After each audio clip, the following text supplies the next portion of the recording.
So now God is saying that God has revealed here that Noah had to live for what? 900 and something years. He passed the 120 years. So God has somehow favored Noah and gone over his own words that he wants men to live 120 years. Here Noah has lived 900 and something years. And his sons, there are so many proving his sons also will live older and young, older age. So God changed his mind again. He gave them more age. He topped it up a little bit from 120 to 900. He topped it up, not a little bit. He really topped it up. Now when we come to genealogy of Noah, the 10 talks about the genealogy of Noah, which goes on and on all the way. And then 11, now the whole earth had one language and one speech. And it came to pass as they journeyed from the east that they found a plain in the land of Shinar, and they dwelt there. Then they said to one another, "Come, let us make bricks and bake them thoroughly." They had brick for stone, and they had asphalt for mortar. And they said, "Come, let us build ourselves a city and a tower whose top is in the heavens. Let us make a name for ourselves, lest we be scattered abroad over the face of the whole earth." But the Lord came down to see the city and the tower which the sons of men had built. And the Lord said, "Indeed, the people are one, and they all have one language, and this is what they begin to do. Now nothing that they propose to do will be withheld from them. Come, let us go down and there confuse their language, that they may not understand one another's speech." Look at just that. This is Jehovah, okay, realizing that people were speaking one language. Genesis 11.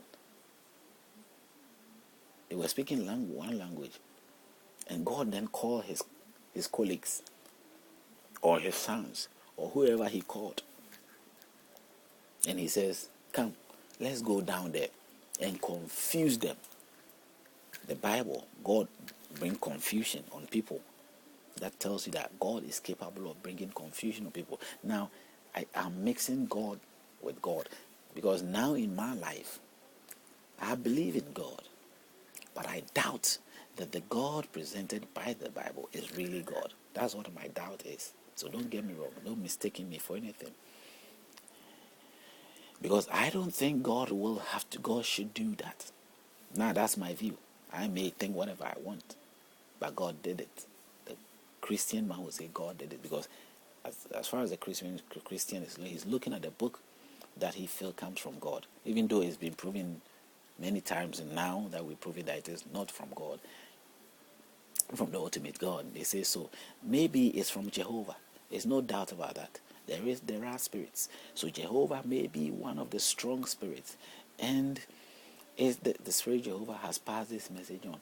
But we are seeing, that is why there's so much losing out. As the truth prevails, you realize that the church is not as it was or as it should be from the beginning. It's falling out. So many things are falling out. People are not into these things anymore, because they are realizing day in, day out, discovering things that they never discovered. And that's the proof to you that whatever spirit is behind the Christianity is being exposed. Whatever spirit that is behind Allah, Islam, is being exposed. So just as it has been prophesied that at the time of the worship of the Christian will fall out, the same way it has been prophesied that Islam will also fall out. Whether Islam will be transparent for some time, they will also eventually fall out. They will fall out from their place. The truth will be coming out. It will be revealed about the whole book, whatever it is, and you realize that they will fall out. They will lose their grounds, just as Christians lose their ground. Christians used to rule the world. They used to rule. Rome was a place of empire, empire stuff of approach of rule, and now it's completely converted to church and all that. They put in that picture of the church idea to sort of pursue whatever it is that they have to pursue. So one day, whatever, I don't know whether as soon as Christians fall out, the Islamic was also begin to somehow start. I'm not sure when, but he says that as it is so with you, so will it be with them also, as they also move on. They will also fall out. So no matter how far they go, whatever spirit that has been inspiring all this book will be brought down. The truth will prevail. This is what I have learned to realize, that there are some suggestions that came out in the writings or in the book somewhere that has been put in the Bible that were very much talking of things that can be considered from a good sign of spirit, like principalities and demons. It says we wrestle not against flesh and blood, but principalities and demons in high places. If we, as time goes on, realize that the Bible, the spirit behind the Bible is falling away, and the spirit behind the Quran is falling away, then we can tell that the spirit behind these books were not necessarily the God Almighty, but they were spiritual powers in high places that we have to wrestle with every day. These are some of the wrestling I'm talking about. I, as a person here, I am wrestling with my own faith and the faith of the other also, which share relations with the faith that I have. I am wrestling every day, discovering truth, seeing the errors, realizing certain presentations which does not qualify to what I believe it should be, and I'm pulling it all up. I am not just fighting with any other, or I'm not just struggling with I am struggling with my faith. And the spirit behind it is actually what we fight with. I'm not alone on this. There are thousands of people. The human race, or the human person that has developed over the years, have been breathed and fed with information. It's like I am excreting the whole information out again in a means of true research or discovery. As I discover these things, I gave up. I gave up because it's like when you eat food into the body, the ones that the body does not need comes out. It comes out as what? Rubbish. The ones that cannot be dissolved, it comes out in the same process. Things that has been recognized that now is being dissolved, that cannot be dissolved, are being pulled out, and that is what I'm pulling out.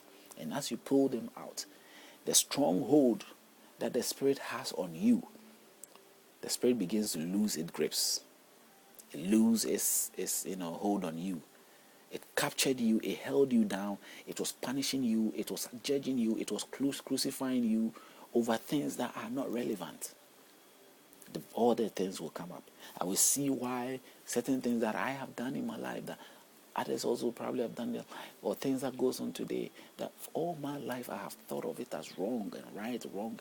And now, as I begins to release all these things, the spirit loses grip on me, because I'm realizing the truth of what I'm being judged and condemned of. And as I realize these things, I'm getting free from the guilt that I'm supposed to live on, to realizing that, hey, I wasn't wrong. Why were you putting me into that guilt? You have been deceiving me. You are a spirit that have kept me in captive for all my life. Why did you do that?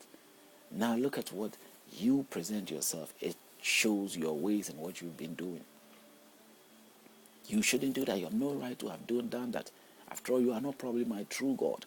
You were only frustrating me for the fact that you could do that. You were only holding me down for the fact that you could do that. It is being revealed to realize that the so-called thing that we took to be God was not God. It happens all the time. There are people who have moved from one faith to the other. But the sad thing is, going to the other faith, they probably are going to from fire power to fire. They think they were going into a good faith, and they realize that whatever they've got was also worse, and they have to drop back. I remember I've moved from church to church. I was